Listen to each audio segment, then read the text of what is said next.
What's your experience with forgiveness? Some of us are really good at it. Others, not so much. So if you kind of put yourself on the continuum of forgiveness, are you on the, you're never going to rip it out of my cold, dead wrist hand? Or is your position on forgiveness, man, just do it quick and get it over with so you can move on? Because I want to talk about this. Because for all of us, we've been bumped once or twice. And then the question really becomes, what do you want to do with that? Do you want to carry it all the way through every experience and every moment and die with it and just carry the upset and the resentment to the very end? Or are you willing to forgive? See, tonight I want to talk about two levels of forgiveness. There's the human level of forgiveness, and that's what most of us hear about and talk about, and is that how we forgive from a human experience. But there's a whole other level of forgiveness, which I call spiritual forgiveness, which is much deeper. It's not the same. And sometimes when you talk about spiritual forgiveness to people who want to talk about human forgiveness, you get they want to pop you in the eye. It's like, don't you be taking my forgiveness away from me, right? So human forgiveness happens anytime we've been victimized and we choose to forgive anyway. So can everybody think of at least once in your life where you were victimized and that's human forgiveness, right? So why do we do human forgiveness? We do human forgiveness when we get tired of holding on to the pain. We realize that it's not helping make our life in any way better. When we sometimes we forgive because we think we should. We notice that the other person's life is a mess, and so our heart opens and we forgive them anyway. And sometimes we forgive simply because we don't want to carry it into the next life experience. So human forgiveness goes something like this. You victimized me, right? Everybody can think of one. You victimized me. And I'm going to be the better, more spiritual person and forgive you for being such a small, sad, little pathetic individual. Right? And that's kind of how it goes, right? From human forgiveness, our ego steps in and says that even though we've been victimized, I'm going to somehow find it in my graciousness, in my spiritual depth, in my outgoingness. I'm going to forgive you for being such a loser and victimizing me. Notice that in human forgiveness, you can be both the victim and have to take no part, no responsibility. There's no growth, there's no wisdom, there's no overcoming, there's no sense of expansion in you or your experience. You're forgiving them simply because you're the better person and you get to feel so superior by forgiving them. Because you are just the better person. Right? So it makes sense that you would forgive them because you're so much more spiritually advanced than they are, and they really just deserve your pity. Right? So you forgive them, and you get to hold on to your victimhood, right? And it's kind of an amazing process. I forgive you. I'm still superior, but I still get to feel like a victim. So I get to hold both. I'm superior and still a victim, and it's all in one act of forgiveness. So I forgive you anyway. I'm the better person, and I let it go. In human forgiveness, you get to be wronged and superior. And I love that. Right? You get to be wronged and superior. You get to feel smaller and better than the other person in the same moment. So think of all the people, if you want to play, that you've forgiven from this point of view. Right? God bless them. Like the little pencil head just didn't know any better. right? And I want you to feel how great that feels, how superior you get to feel when we participate in human forgiveness. Now, let's look at spiritual forgiveness. And I taught this book recently in a class, and it's Colin Tipping's book on radical forgiveness. And it's an incredible work. And if anything that I say offends you, just go to the book and read a little, right? And then we'll talk about it. But read the book before you confront me, all right? Let's go. So here we go. When it comes to spiritual forgiveness, there's 6 things that I'd like you to keep in mind in this process, right? First of all, that we are spiritual. Is that true? That we live, the human world is a spiritual classroom, that life is our curriculum, our lessons are the events that happen to us in life, and the object of life is to awaken to the truth of who we are and to experience our oneness with God, our oneness with life, our oneness with everyone around it. Can you say that's true, right? That's 1. 2, when it comes to this life, we're given a complete free will to live this life experiment in any way we choose and to find our way to oneness and to our home. Is that true? We have complete free will. So that means that you could live your whole life and never forgive anyone for anything. It's your God-given right. You have a God-given right to be as miserable as you want to be for as long as you want to be cranky and miserable. It is your God-given right. So when somebody says to you, well, you want to get happy? You say, no. It is my God-given right to be miserable for as long as I want to be miserable. And they can't say anything about it. Well, they may say something about it, but you hang on. It is your God-given right. 3, life is not random. It provides a purposeful unfoldment of the divine plan with the opportunities to make choices and decisions in every moment, guided by our higher self and the Holy Spirit.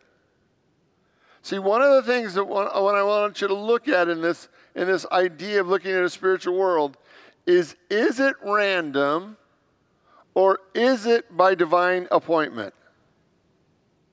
Now, in some ways, it's easier to look at the world if it's just random. It just happens. But if it's actually governed by divine intelligence, then at some level, everything is for your highest good. Everything that comes to you in your life is for your highest good in one way or the other, whether we ask for it or not. So that every moment, every situation is there in one way or another to bless you and to take you higher. And that doesn't mean that's always easy. Sometimes our greatest lessons, our greatest experiences are those things that are hard and difficult and demand that we dig deep to be a greater, bigger presence than we ever wanted to be, to love in a bigger way, to live in a bigger way, to overcome in a bigger way. And especially when we've been knocked down by life. That life is not random. It's actually providing for your personal spiritual development. 4, our bodies and our senses tell us that we are separate, but we are all one. We are all individually vibrating as part of a single whole. 5, to exponentially expand our awareness of oneness, we agreed to enter this world of duality and experience the exact opposite of oneness, separation. And 6, part of this agreement is that we would forget the world of oneness that we came from in order to experience the pain of separation. When we have experienced the pain, we agreed that in this lifetime, we use spiritual forgiveness to awaken and remember who we are. So what I want you to look at today, what I want you to hold in a very big way, is what if everyone and everything that is and will ever happen to you is here to demonstrate what an amazing big light you are for God. What if everything is to help you uncover the full power of God that is within you, so that you can literally know your oneness by overcoming any sense of separation? That we were actually created in the image and likeness of God. That's a big statement. And so what if everything that rolls into your life is here to lift you, move you into a higher experience of your oneness with God? And if everything is here for your highest good, then everybody that comes into your life, and this is going to give us a kicker, comes into your life by divine appointment. That's either the good news or the bad news, right? And it's like, no, no, no. I was a victim. I was a pure 100% victim to this person, to this situation. There was no part of this that was for my highest good. There was nothing good in this situation at all. I want to stay a victim, and you can't get me off of it. Got it. You have a God-given right to stay there as long as you want. So if you are willing to consider this, how do we use spiritual forgiveness?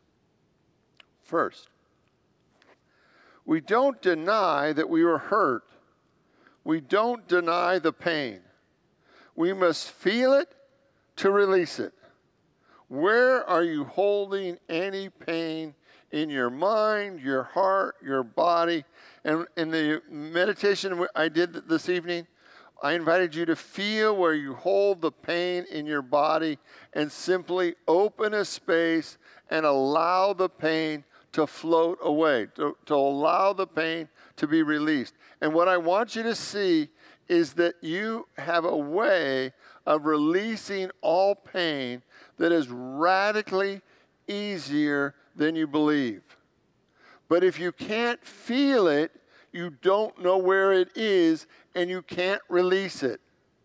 That we actually need to be able to feel the pain so that we can release it. And anytime we release pain from the past, our life gets easier and easier and easier. So if you were to just check in with yourself today, is there any place in your body where you're still holding on to pain?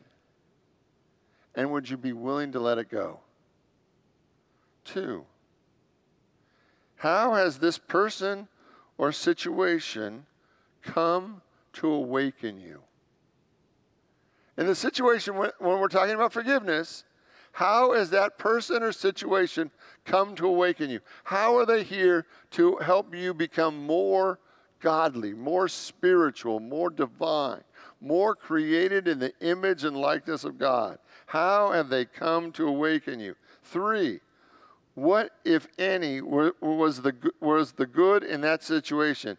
Is there anything that was good in that situation? How has any part of this situation blessed me? In spiritual forgiveness, we must be willing to look in and find the blessing before we release the situation. So in that situation, whatever it was, can you see anything that's good? Is there any way that you become a greater, stronger, better person for having undergone that situation? 4, in spiritual forgiveness, you can forgive the other person and actually thank them for coming into your life to teach you that experience. Richard, I was with you to right here. I was willing to go all the way from 1, 2, 3, 4, but this idea of 4, that I could actually thank somebody for coming into my life and teaching me a lesson that I don't want, that's a bridge too far. True. But we can forgive them and still thank them.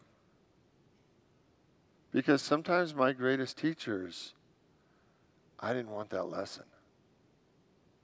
I didn't like it. It hurt. They were mean. And the idea that I could actually forgive somebody and thank them for teaching me in a way that was cruel, mean, unforgiving. Took me to my edge. And I realized that because they were the way they are, I became the man that I am. And if you've been through painful moments, thanking someone that was mean to you is a huge step. This is not something that happens lightly or easily. This is something where we have to really take it to the mat. Thank you for helping me become the man I am today, and having blessed all the people that I blessed because I had to overcome you. That's a huge thing. That's no small thing to say to another soul, I didn't like it, but thank you for doing it anyway.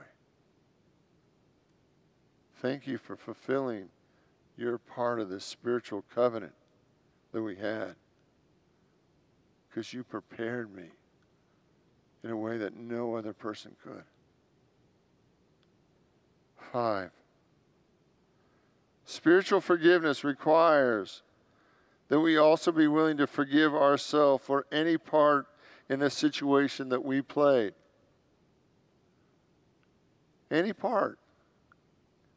Anything that you've done to be a part of this situation, I forgive myself for adding to that situation. And 6, and I think maybe this is maybe the most important, that in spiritual forgiveness we can ask to learn in softer and easier ways than we ever have before. We can instead we can ask to learn through grace and ease instead of pain and suffering. Now, I was going to ask, how many of you can see a place in your life where you learn through pain and suffering? Like, there's a part of us spiritually where we believe that somehow pain and suffering is a better teacher than grace and ease. And if we really do this spiritual forgiveness process, when we get to this last step, step number 6, we can actually look at the world around us and say, you know, I don't want to learn anymore through pain and suffering. I don't need to learn the hard way. I'm willing to learn with love and joy. And I have found that love and joy is actually sometimes a far better teacher than pain and suffering. But that as I go through this process of really, truly spiritually forgiving and clearing the deck and letting go of those things and allowing all those people who I have held that have harmed me or done me wrong or victimized me, as I have gone through this process in my own life and release them and forgive them and thank them for all the ways that they've impacted my soul, because they have. And I am the man I am today because of every little and big thing that I had to overcome. And I know myself. I know what I'm capable of. And yet I also know that I don't need to learn that way any longer. That I can actually learn with grace and ease. And that love and gentleness are actually much more enjoyable teachers. And that as we go through this process over and over again, I'm going to challenge you that in the places where you want to move into human forgiveness and take on a superior place, I want you to take a little deeper and to really look at these steps and say, where can I practice spiritual forgiveness? Where can I become greater because of this situation? And I forgive myself. And I forgive you. And I'm ready to live a better life. Will you pray with me? I want you to open your mind, your heart, your soul to the activity of God. That there is but one presence and one power, God the good. And today we thank everyone who has helped create us as the people we are today. For all the lessons that were hard, for all the lessons that were easy. And we acknowledge the gifts that each brought to our life. We forgive them. And we thank them. For they played a role in awakening our soul. They taught us, and we learned from them. And we are no longer who we once were. So in all things, we look to God. And in all things we give thanks. And so it is. Amen.